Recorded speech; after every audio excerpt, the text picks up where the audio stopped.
निवेदन आशीर्वचनों के लिए।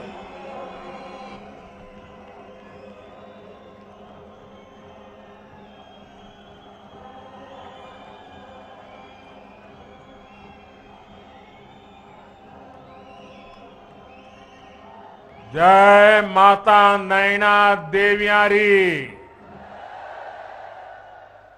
जय बजिए बाबेरी, बिलासपुरा लियो और धन्य हो गया।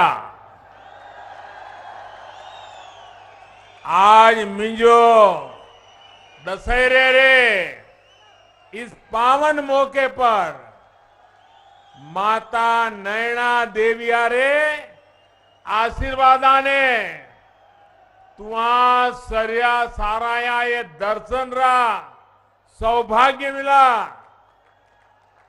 तुहा सारा जो मेरी राम राम कन्ने एमश्री बड़ी बड़ी बधाई। हिमाचल के राज्यपाल श्री राजेंद्र आर्लेकर जी, हिमाचल के लोकप्रिय मुख्यमंत्री श्रीमान जयराम ठाकुर जी, भारतीय जनता पार्टी के राष्ट्रीय अध्यक्ष, हम सबके मार्गदर्शक और इसी धरती के संतान श्रीमान जेपी नड्डा जी, केंद्रीय मंत्रिमंडल में मेरे सहयोगी और हमारे सांसद श्री अनुराग ठाकुर जी, हिमाचल भाजपा के अध्यक्ष और संसद में मेरे साथी सुरेश कश्यप जी, संसद के मेरे साथी किशन कपूर जी, बहन इंदु गोस्वामी जी, डॉक्टर सिकंदर कुमार जी, अन्य मंत्रीगण, सांसद और विधायकगण और भारी संख्या में हम सबको आशीर्वाद देने के लिए पधारे हुए मेरे प्यारे भाइयों और बहनों, आप सभी को, संपूर्ण देशवासियों को विजयादशमी के अवसर पर अनंत अनंत शुभकामनाएं। ये पावन पर्व हर बुराई से पार पाते हुए अमृत काल के लिए जिन पंच प्राणों का संकल्प देश ने लिया है, उन पर चलने के लिए नई ऊर्जा देगा। मेरा सौभाग्य है कि विजयादशमी पर हिमाचल प्रदेश के लोगों को स्वास्थ्य, शिक्षा, रोजगार और इंफ्रास्ट्रक्चर के हजारों करोड़ रुपए के प्रोजेक्ट्स इसका उपहार देने का अवसर मिला है। और ये भी देखिए संयोग, विजयादशमी हो और विजय का रणसिंगा फूंकने का अवसर मिले,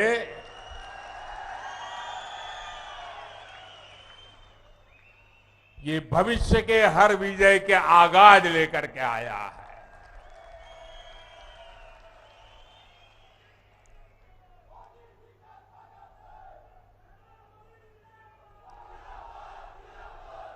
बिलासपुर को तो शिक्षा और स्वास्थ्य सेवा का डबल गिफ्ट मिला है। कलुरारी बंदले धारा ऊपर हाइड्रो कॉलेज कने थल्ले एम्स हुणे एतिरी पहचान गुणी।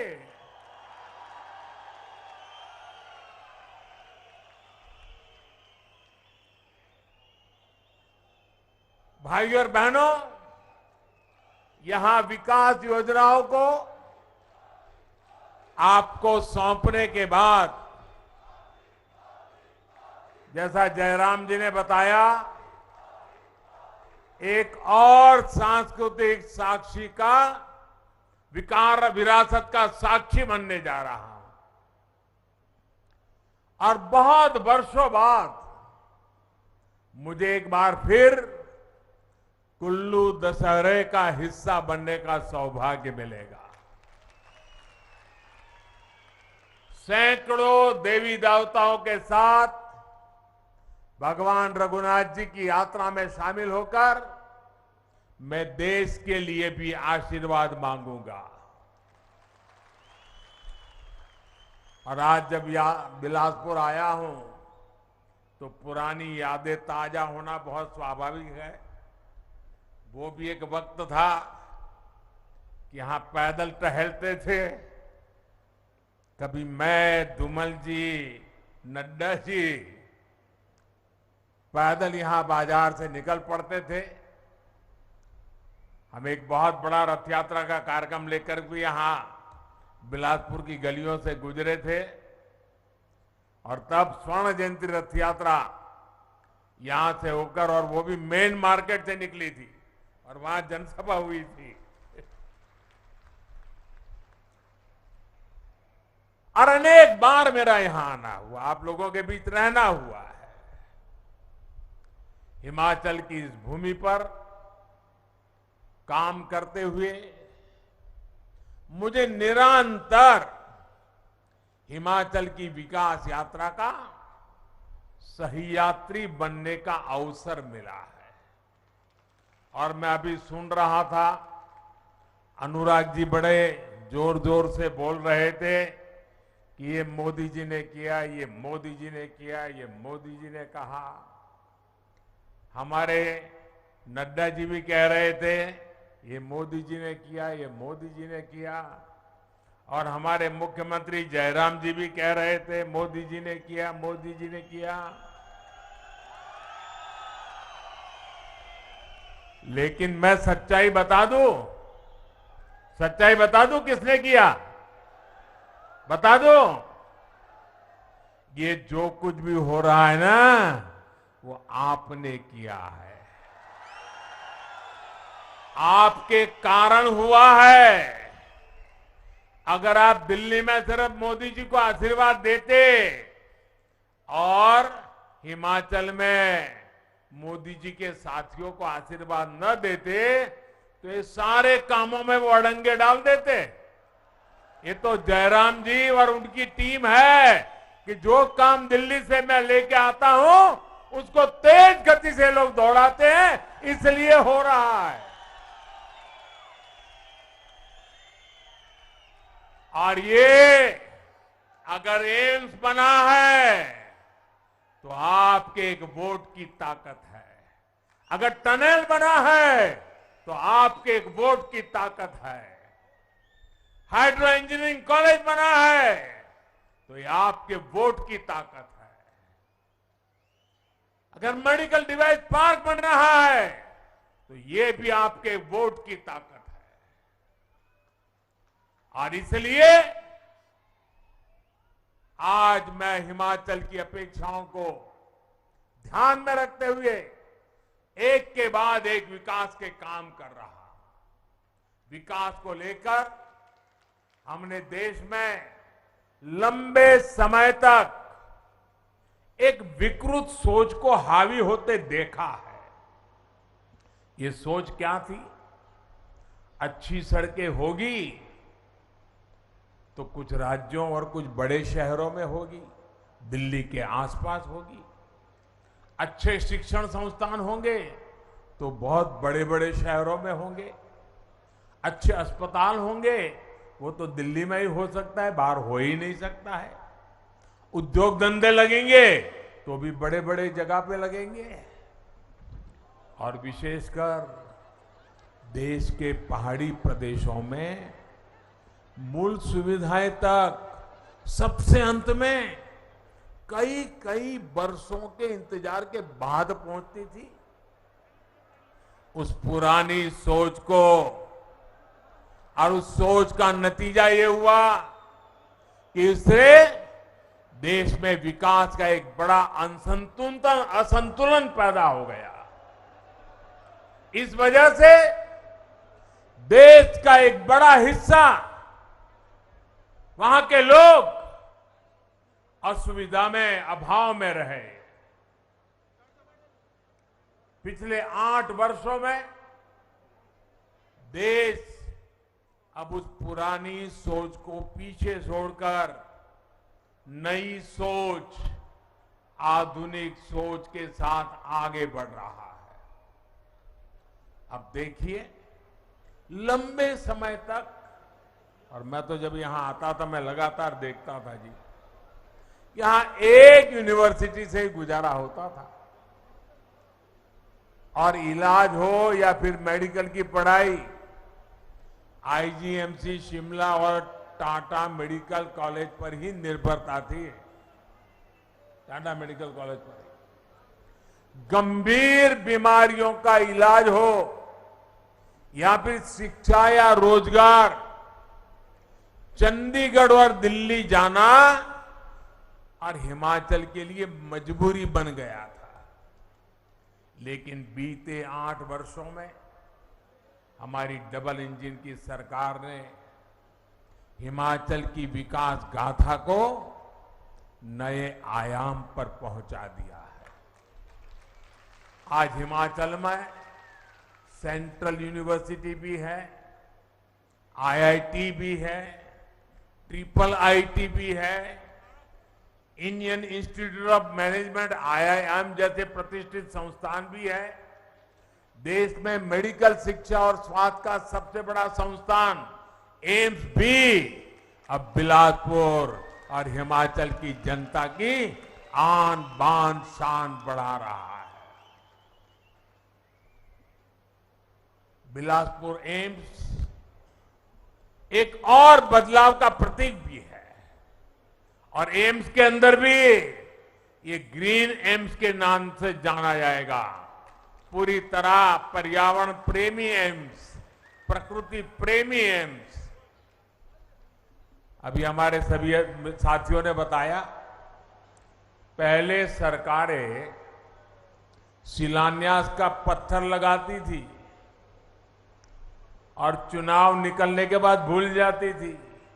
आज भी हिमाचल में जाओगे, हमारे धूमल जी ने एक बार कार्यक्रम किया था, कहां कहां पत्थर पड़े हैं ढूंढने का, और ढेर सारे ऐसे कार्यक्रम जहां पत्थर पड़े थे, काम नहीं हुआ था।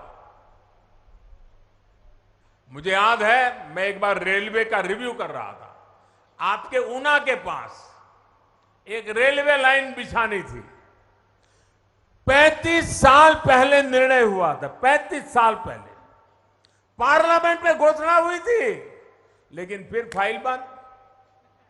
हिमाचल को कौन पूछेगा भाई? लेकिन ये तो हिमाचल का बेटा है, वो हिमाचल को भूल नहीं सकता।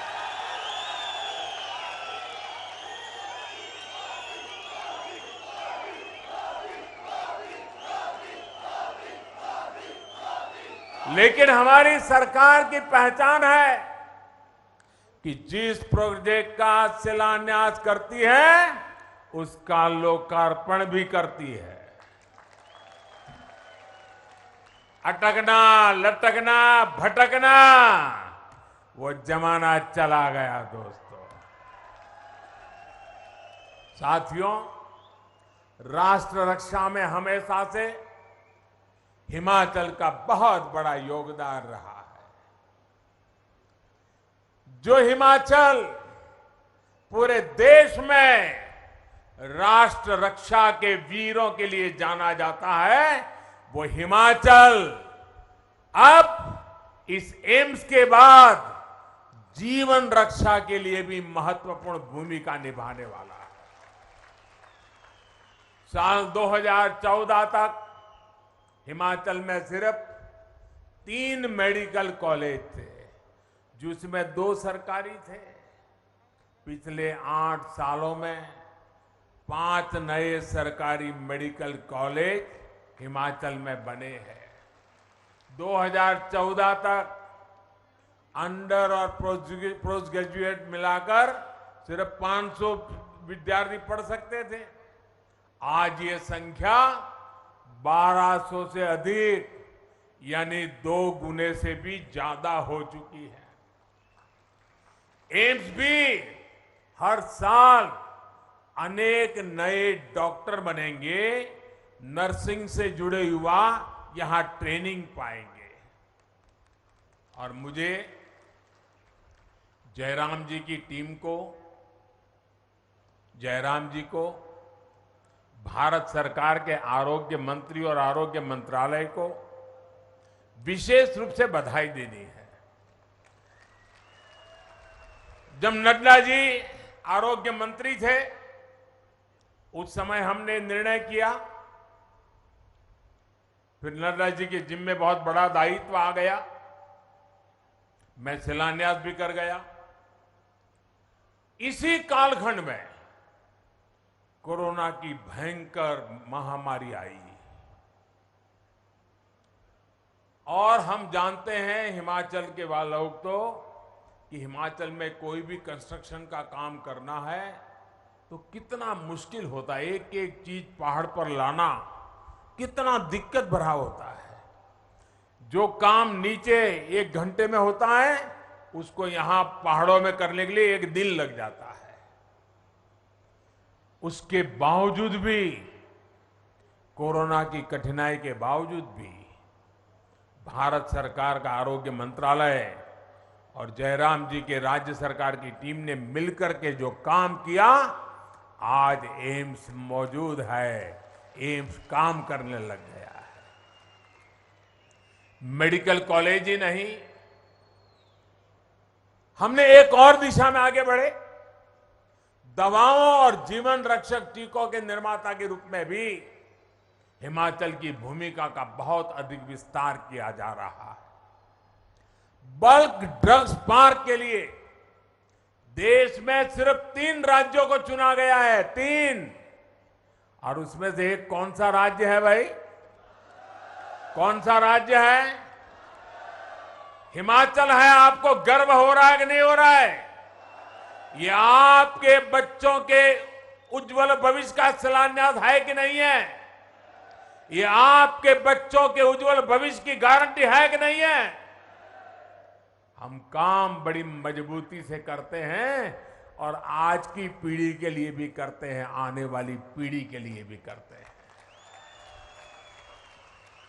उसी प्रकार से मेडिकल डिवाइस पार्क के लिए 4 राज्यों को चुना गया, जहां आज मेडिकल में टेक्नोलॉजी का भरपूर उपयोग हो रहा है।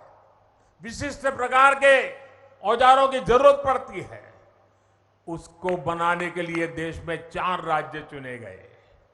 इतना बड़ा हिंदुस्तान, इतनी बड़ी जनसंख्या, हिमाचल तो मेरा छोटा सा राज्य है, लेकिन ये वीरों की धरती है और मैंने यहां की रोटी खाई है, मुझे कर्ज भी चुका रहा है। और इसलिए चौथा मेडिकल डिवाइस पार्क कहां बन रहा है? ये चौथा मेडिकल डिवाइस पार्क कहां बन रहा है? आपके हिमाचल में बन रहा है। दोस्त, दुनिया भर के बड़े बड़े लोग यहां आएंगे। नालागढ़ में ये मेडिकल डिवाइस पार्क का शिलान्यास इसी का हिस्सा है। इस डिवाइस पार्क के निर्माण के लिए हजारों करोड़ रुपए का निवेश यहां होगा। इससे जुड़े अनेक छोटे और लघु उद्योग आसपास विकसित होंगे। इससे यहां के हजारों युवाओं को रोजगार के अवसर मिलेंगे। साथियों, हिमाचल का एक पक्ष और है जिसमें यहां विकास की अनंत संभावनाएं छुपी है। ये पक्ष है मेडिकल टूरिज्म का। यहां की आबोहवा, यहां का मौसम, यहां का वातावरण, यहां की जुड़ी जड़ी बूटियां, यहां का अच्छे स्वास्थ्य के लिए बहुत उपयुक्त वातावरण आज भारत मेडिकल टूरिज्म को लेकर दुनिया का एक बहुत बड़ा आकर्षण केंद्र बन रहा है। जब देश और दुनिया के लोग हिंदुस्तान में मेडिकल ट्रीटमेंट के लिए आना चाहेंगे तो यहां का प्राकृतिक सौंदर्य इतना बढ़िया है कि वे यहां आएंगे। एक प्रकार के उनके लिए आरोग्य का लाभ भी होगा और पर्यटन का भी लाभ होने वाला है। हिमाचल के तो दोनों हाथ में लड्डू है। साथियों, केंद्र सरकार प्रयास है कि गरीब और मध्यम वर्ग का इलाज उस पर खर्च कम से कम हो, ये इलाज भी बेहतर मिले और इसके लिए उसको दूर तक जाना भी न पड़े। इसलिए आज एम्स मेडिकल कॉलेज जिला अस्पतालों में क्रिटिकल केयर सुविधाओं और गांवों में हेल्थ एंड वेलनेस सेंटर बनाने पर एक सीमलेस कनेक्टिविटी पर हम काम कर रहे हैं, उस पर बल दिया जा रहा है। आयुष्मान भारत योजना के तहत हिमाचल के अधिकतर परिवारों को 5 लाख रुपए तक के मुफ्त इलाज की सुविधा मिल रही है। इस योजना के तहत अभी तक देश भर में 3 करोड़ 7 लाख गरीब मरीजों का मुफ्त इलाज हो चुका है और इसमें से 1.5 लाख तो लाभार्थी ये मेरे हिमाचल के मेरे परिवारजन है। देश में इन सभी साथियों के इलाज पर सरकार अब तक 45,000 करोड़ रुपए से अधिक खर्च कर चुकी है। अगर आयुष्मान भारत योजना ना होती तो इसका करीब 2 गुना यानी लगभग 90,000 करोड़ रुपए इन जो मरीज लोग थे उन परिवारों को अपने जेब से देना पड़ता। यानी इतनी बड़ी बचत भी गरीब और मध्यम वर्ग के परिवार को बेहतरीन इलाज के साथ मिली है। साथियों, मेरे लिए एक और संतोष की बात है, सरकार की इस प्रकार की योजनाओं का सबसे अधिक लाभ हमारी माताओं को, बहनों को, बेटियों को मिला है। और हम तो जानते हैं हमारी मां बहनों का स्वभाव होता है, कितनी ही तकलीफ हो, शरीर में कितनी ही पीड़ा होती हो, लेकिन वो परिवार में किसी को बताती नहीं है। वो सहन करती भी है, काम भी करती हैं, पूरे परिवार को संभालती भी है, क्योंकि उसके मन में रहता है कि अगर बीमारी का पता परिवार के लोगों को लगेगा, बच्चों को लगेगा, तो वो कर्ज कर करके भी मेरा उपचार कराएंगे। और मां सोचती है अरे बीमारी में थोड़ा समय निकाल दूंगी, लेकिन बच्चों पे कर्ज नहीं होने दूंगी, मैं अस्पताल जाके खर्च नहीं करूंगी। इन माताओं की चिंता कौन करेगा? क्या मेरी माताएं इस प्रकार की यातनाएं चुपचाप सहती रहे? ये बेटा किस काम का?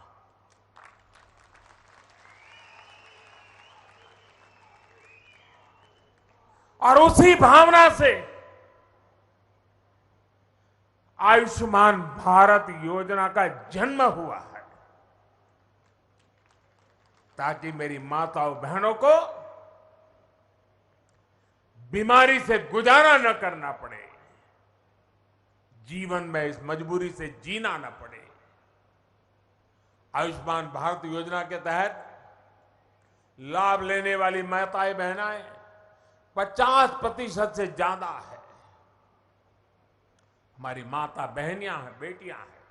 साथियों, चाहे शौचालय बनाने के लिए स्वच्छ भारत अभियान हो, मुफ्त गैस कनेक्शन देने के लिए उज्ज्वला योजना हो, मुफ्त सैनिटरी नैपकिन देने का अभियान हो, मातृ वंदना योजना के तहत हर गर्भवती महिला को पोषक आहार के लिए हजारों रुपए की मदद हो, या फिर हर घर जल पहुंचाने का हमारा अभियान हो, ये सारा मेरी माताओं बहनों को सशक्त करने वाले काम हम एक के बाद एक करते चले जा रहे हैं। माताओं बहनों बेटियों का सुख सुविधा सम्मान सुरक्षा और स्वास्थ्य डबल इंजन की सरकार की बहुत बड़ी प्राथमिकता है। केंद्र सरकार ने जो भी योजनाएं बनाई हैं, उनको जयराम जी और उनकी पूरी टीम ने, उनकी सरकार ने भी बहुत तेज गति से और बड़े स्पिरिट के साथ उसको जमीन पर उतारा है और उसका दायरा भी बढ़ाया है। हर घर नल से जल पहुंचाने का काम यहां कितना तेजी से हुआ है, ये हम सभी के सामने है। पिछले 7 दशकों में जितने नल कनेक्शन हिमाचल में दिए गए, उससे 2 गुने से भी अधिक सिर्फ बीते 3 साल में दे चुके हैं, हम मिल चुके हैं लोगों को। इन 3 वर्षों में 8.5 लाख से अधिक नए परिवारों को पाइप के पानी की सुविधा मिली है। भाई और बहनों, जयराम जी और उनकी टीम की एक और मामले में देश बहुत अधिक प्रशंसा कर रहा है। ये प्रशंसा सामाजिक सुरक्षा को लेकर केंद्र सरकार के प्रयासों को विस्तार देने के लिए हो रही है। आज हिमाचल का शायद ही कोई परिवार ऐसा हो जहां किसी न किसी सदस्य को पेंशन की सुविधा न मिलती हो। विशेष रूप से जो साथी बेसहारा है, जिनको गंभीर बीमारी ने जकड़ लिया है, ऐसे परिवारों को पेंशन और इलाज के खर्च से जुड़ी सहायता के प्रयास सराहनीय है। हिमाचल प्रदेश के हजारों परिवारों को 1 रैंक 1 पेंशन लागू होने से भी बहुत बड़ा लाभ हुआ है। साथियों, हिमाचल अवसरों का प्रदेश है और मैं जयराम जी को और एक बधाई देता हूं। वैक्सीनेशन का काम तो पूरे देश में चल रहा है, लेकिन आपकी जिंदगी की सुरक्षा के लिए हिमाचल देश का वो पहला प्रदेश है जिसने 100% वैक्सीनेशन का काम पूरा कर दिया है।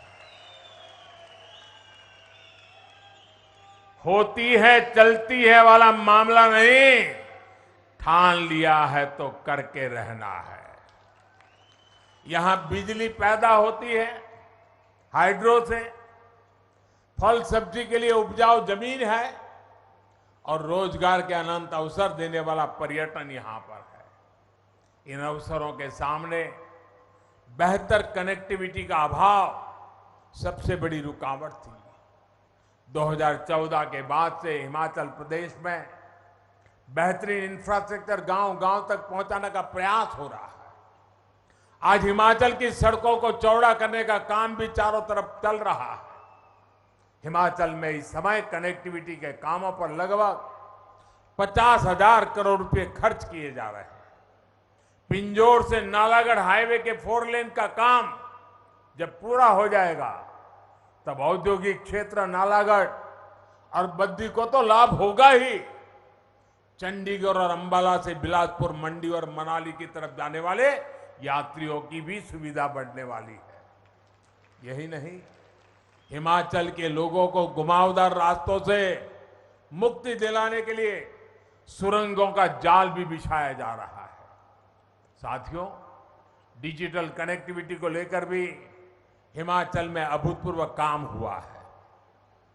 पिछले 8 वर्षों में made in India mobile phone सस्ते भी हुए और गांव-गांव में नेटवर्क भी पहुंचा है। बेहतर 4G कनेक्टिविटी के कारण हिमाचल प्रदेश डिजिटल लेन देन भी बहुत तेजी से आगे बढ़ रहा है। डिजिटल इंडिया का सबसे अधिक लाभ सबसे अधिक किसी को हो रहा है तो मेरे हिमाचल के भाइयों बहनों को हो रहा है, मेरे हिमाचल के नागरिकों को हो रहा है।